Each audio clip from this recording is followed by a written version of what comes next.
Las ciudades de la antigua Mesoamérica se caracterizaban por el impresionante perfil de sus templos, elevados sobre grandes basamentos hacia el cielo para el culto de los dioses. Son comparables con las catedrales que dominaban las ciudades de la Europa medieval. Las pirámides eran montes reproducidos artificialmente en el ambiente urbano. En Mesoamérica, los poderes de la naturaleza parecen concentrarse en la montaña. Allí se juntan las nubes de la tempestad que hace posible la agricultura.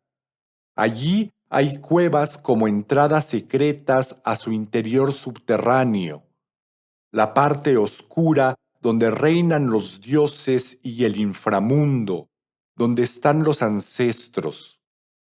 Allí están las rocas eternas, los manantiales de agua pura, los bosques con animales de caza y frutas silvestres. En pocas palabras, los elementos principales de la naturaleza, los santos lugares, cada uno con su dueño divino. En muchas partes de Mesoamérica, la ciudad es un centro construido cerca de una fuente de agua y dentro de un contexto, una periferia de montes. De ahí que el concepto mismo de la comunidad humana se exprese en el difrasismo, que significa sobreposición de dos metáforas, agua y monte. Altepetl, Atl, agua, Petl, monte. La montaña tiene aspecto celeste y telúrico. Como símbolo de la naturaleza y de la tierra, expresa tanto la fertilidad como la muerte. Su núcleo sagrado se sitúa en la cima, allí donde estamos en presencia del habitante protector, del Dios venerado, persona fascinante, misteriosa y horrenda, salvador y destructor. Los dioses son, por un lado, ajenos y diferentes, pero también pueden ser íntimos y familiares. Los seres sobrenaturales se llaman, en el idioma mixteco, Ama Tocniwan, no nuestros hermanos. Se trata de entidades sobrenaturales que existen como seres concretos e independientes del hombre. De acuerdo con los dichos de un chamán oaxaqueño contemporáneo, los procesos de curación y todos los fenómenos que existen están regulados por la interacción de dos poderes. Por un lado, un poder femenino, la naturaleza y la tierra. Por el otro, un poder masculino, el Padre o Dios. El Padre guía y la Madre manifiesta. Dios decide y la tierra ejecuta. La religión no determina la sociedad, ni viceversa, pero sí existe una interacción continua.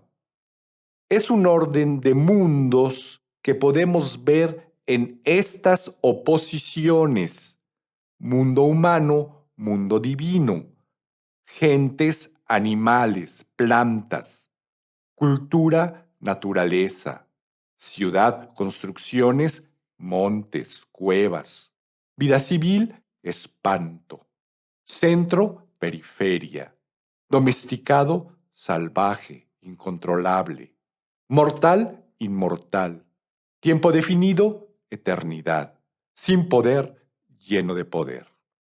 A diferencia del cristianismo, en Mesoamérica lo bueno y lo malo no son fuerzas opositorias absolutas que dividen el universo y determinan la ética, sino aspectos inherentes a cada poder divino, definibles como lo es provechoso o nefasto desde el punto de vista humano. La oposición fundamental es de la luz y la oscuridad que, por un lado, desemboca en una teoría médica que categoriza todo el cosmos en elementos calientes y fríos, y por otro, expresa complementariedad de vida y muerte. La religión mesoamericana no se originó como una doctrina de imperios impuesta desde arriba, sino como respuesta al sentimiento de los pueblos frente a lo natural y lo sobrenatural que les rodeaba. Conserva ideas que se remontan hasta la época en que la gente vivía solamente de la caza y de la recolección, con una sociedad basada en el parentesco más o menos igualitaria, en donde las piedras, las plantas y los animales eran vistos como espíritus y como los guías del ser humano. Ya en aquel entonces se elaboró el complejo uso de los alucinantes como medio de comunicación con el misterio. En el Templo Mayor de la Ciudad de México, la oposición o complementariedad entre los dioses venerados, Tlaloc y Huitzilopochtli, se define en este esquema de oposiciones. Tlaloc, Huitzilopochtli, tierra, cielo, lluvia, sol, lagarto, rana, colibrí, mariposa, jaguar, águila, cueva, luz, frío, caliente, nubes, fuego, tierra húmeda, tierra seca, da agua, recibe sangre, fertilidad, guerra, campesinos, militares, agricultura, tributos, tiempo de lluvia, tiempo seco, verano, invierno, derecha, izquierda, Tanacatepetl, Coatepetl, ahistórico, histórico, ciclo eterno, fundación del imperio. Las imágenes de los códices son plenas en las alusiones al sacrificio, al autosacrificio y, por supuesto, a la pintura corporal. Existen descripciones muy elocuentes de la devoción expresada por duras penitencias que, si se comparan con las de la mística cristiana, no salen de tono. Un autor importante, el inquisidor Hernando Ruiz de Alarcón, hermano del famoso autor de comedias, Juan, escribió todo un tratado registrando las acciones de los sacerdotes y los practicantes del culto en diferentes comunidades, especialmente del hoy llamado Estado de Guerrero. En llegando al lugar del ídolo o al montón de piedras, postrábase donde había de poner su ofrenda, y puesta se sacrificaba él derramando su sangre, para lo cual llevaba un punzón hecho de una rajita de caña agudo, y con él se picaba las orejas en las partes donde las mujeres se ponen los zarcillos hasta derramar mucha sangre, y echábanla en unos vasitos que hacían en las piedras a modo de saleros, y así se rompían las orejas de manera que venían a quedar, cuando ya viejos, como grandes anillos. También se picaba debajo del labio sobre la barba hasta agujereárselo como ventana, y algunos también la lengua en la parte superior. Todo esto hacían por sacrificio, y dicen que algunos llegaban a desmayarse o a adormecerse, y en ese éxtasis oían o se les antojaban voces de sus ídolos que les hablaba, de que quedarían muy ufanos y como seguros de que se les otorgaba lo que pedían, que de ordinario era hijos, hacienda, larga vida, familia o salud. La mentalidad de la penitencia se expresa en los consejos del sacerdote registrados por el fraile Bernardino de Sahagún.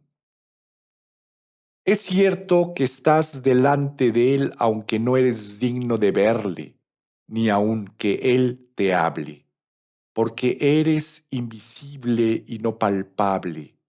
Mira, pues, cómo vienes. ¿Qué corazón traes?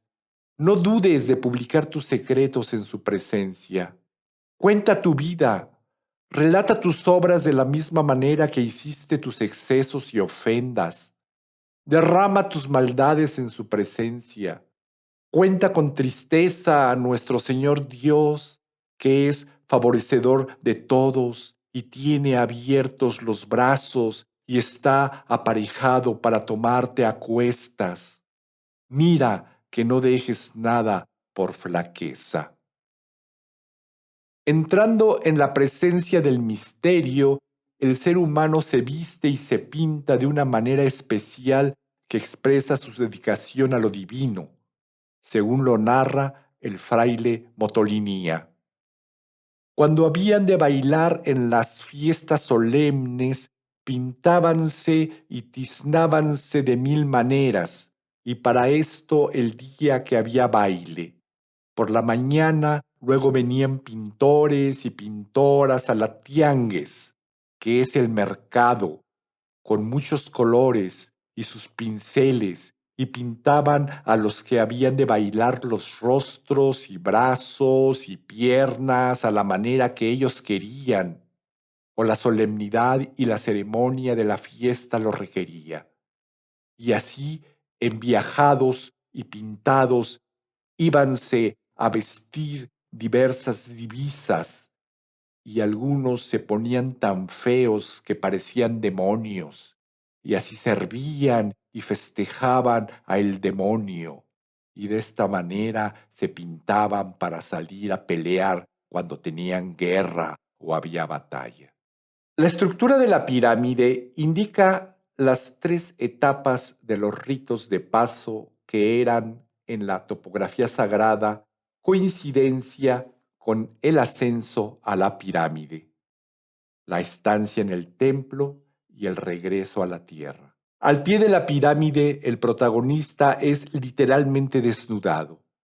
En la cima de la pirámide, el protagonista entra en presencia del dios, en un estado intermedio. Recibe nueva ropa y las insignias del sacerdote. Cuando baja del templo comienza el proceso de la reincorporación en la sociedad, que implica todavía un periodo de ayunos y penitencias. La misma estructura tienen las actividades de los sacerdotes.